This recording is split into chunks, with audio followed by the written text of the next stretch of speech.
Welcome to Sex Positive Gaming. I'm Annie, and today we're going to look at the superpowered super soldier harem adventure, Savior.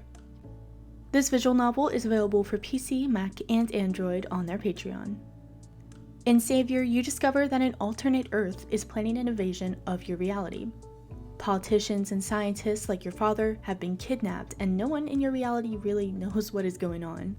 Fortunately, you and your Not sisters discover that you are all experimental super soldiers that were created in a lab and are the only chance to save the day, so no pressure. As this is a superpower game, saving the day also includes building a harem because reasons.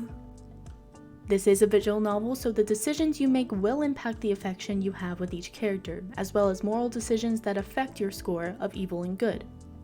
It feels more like Mass Effect's system of Paragon and Renegade than it does evil and good, but those are the terms that the development duo, Purple Fellas, uses.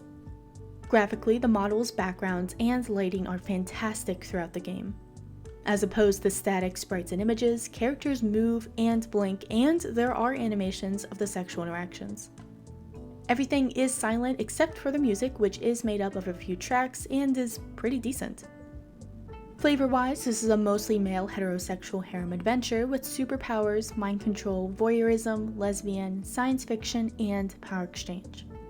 You do also have the option to choose if one of your alternate reality Not sisters is trans or not. The biggest criticism that Savior has received since its unveiling in November of 2019 is about the plot. It is kind of all over the place with a lot of themes and tropes.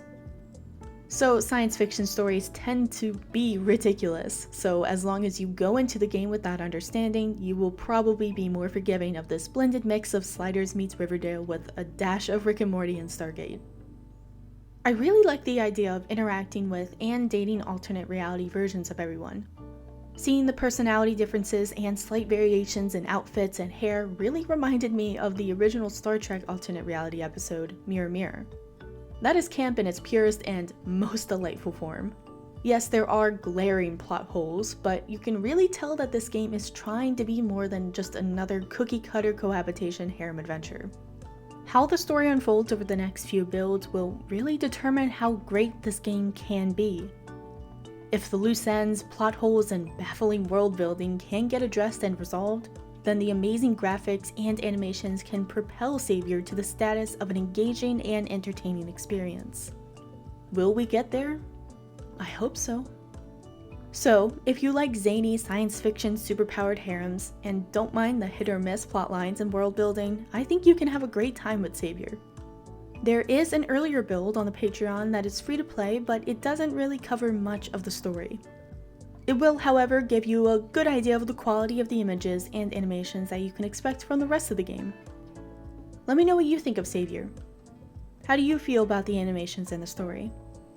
And are you really related to people who you are grown in a lab with? Until next time, no shaming, just gaming. Thanks to all this month's supporters on Patreon. I wouldn't have been able to do this without you.